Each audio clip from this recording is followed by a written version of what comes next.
Hello and welcome back to Women's Football Talk, the YouTube channel that brings you all the latest news and stories from around the world of women's football.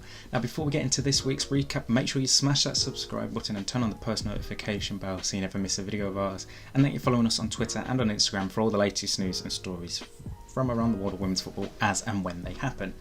So this weekend games have been postponed all across Europe and here in England as well due to the weather, but we have had some games to talk about, so let's go back and look at all the fixtures that have happened. So we'll start off with the big Saturday game in the WSL between Manchester City and Aston Villa. Obviously Manchester City lost the first game 4-3 between these two sides back in September, and Aston Villa under Carla Ward have looked really resurgent this season and look absolutely fantastic.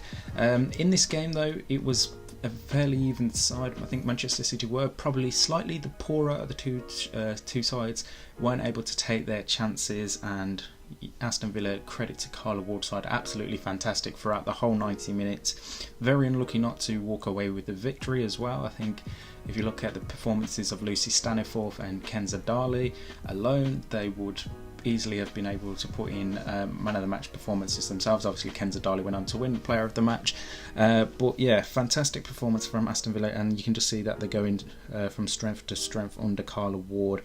Obviously City took the lead through Dana Castellanos, who scored her first goal since moving to Manchester City in the summer after a lovely team goal where Bonnie Shaw played in Castellanos to score. However, within 3 minutes Villa were level through Kirsty Hansen after a mix-up at the back by Man City, and then Hansen, who's on loan from City rivals Manchester United, drew level just before the half-time break. And then second half, both teams having some chances but nothing too clear-cut to really trouble either keeper, and it is really a good point shared for both sides. And Villa and Carla Ward even came out after the game saying it's more like points dropped than points gained, because it is just a fact of the matter that Villa were much better in terms of everything, and I think they can definitely see the improvements that they've made. And yeah, it's really good performance by Aston Villa. Worrying for City, I mean, they continued their unbeaten run over the last couple of games, but is that now top three gone for them? It remains to be seen for the rest of this season. Now on to Sunday's games. We were meant to have an early game between Chelsea and Liverpool at 12:30.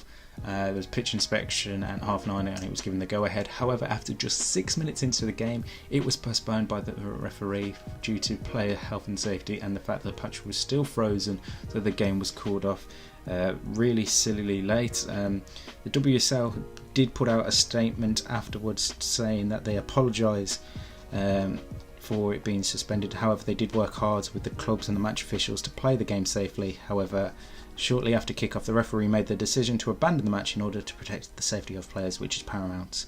We sincerely apologise to all fans who travelled to the match. The fixture will be rescheduled in due course.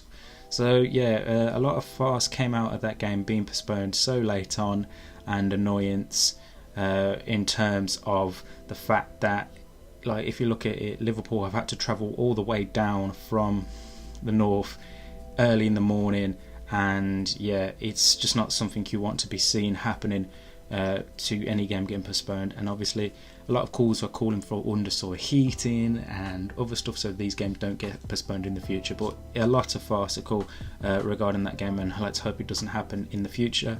The other two games we did have, because Tottenham and Leicester was already postponed, we have Everton beating West Ham by 3-0. Fantastic performance by Brian Sorensen side, really looking that next level team now, and I would say are looking possibly as the fifth, if not fourth best team in the WSL. Karen Holmgard, Meg Finnegan and a rocket from Aggie Beaver-Jones gave them the win. Manchester United managed to leapfrog Chelsea and go top of the WSL by beating Reading 1-0. It took Mark Skinner's side a lot of time to get that winner.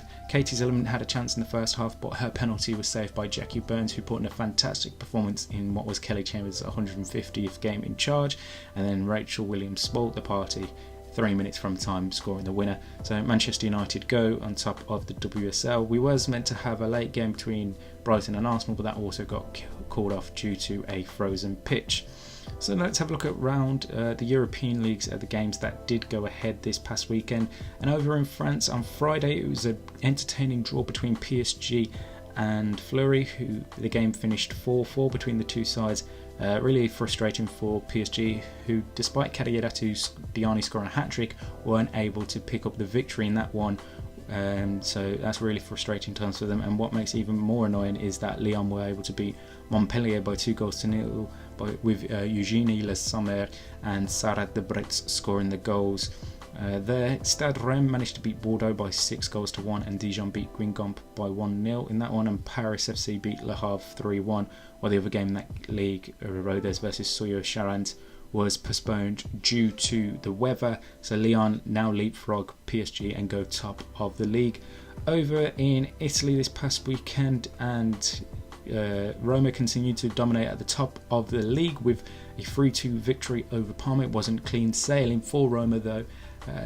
Despite conceding after just 5 minutes, they managed to find a way back in the game, and being level 2-2 at the break, they managed to get a winner in the second half from the penalty spot.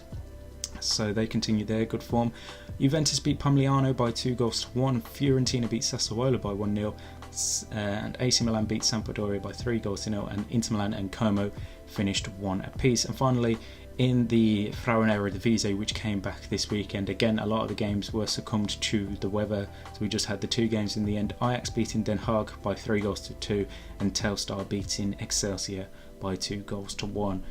So in a weekend which was dominated by the weather, we did have some minimal action, and we see a new league leaders in France and here in England. We'll be back later on this week to have a look at all the transfers that have happened, and obviously preview the weekend's games coming up next weekend. Until then, like I said at the start, make sure you like and subscribe and turn on the post notification bell so you never miss a video of ours, and then you're following us on Twitter and on Instagram for all the latest news and stories as and when it happens. And until next time, we'll see you soon.